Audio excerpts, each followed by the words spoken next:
Dolaze nam djeca iz Mičevca, oni su članovi kulturno-umjetničkog društva. Mičeveci imaju između 3 i 10 godina. Njihove pjesme i plesovi su iz okolice Posavine, odnosno okolice Turopolja, a pod nazivom Voli me pa me ženil bode.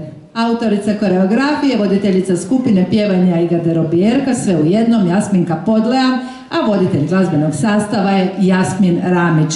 Kud Mičevec!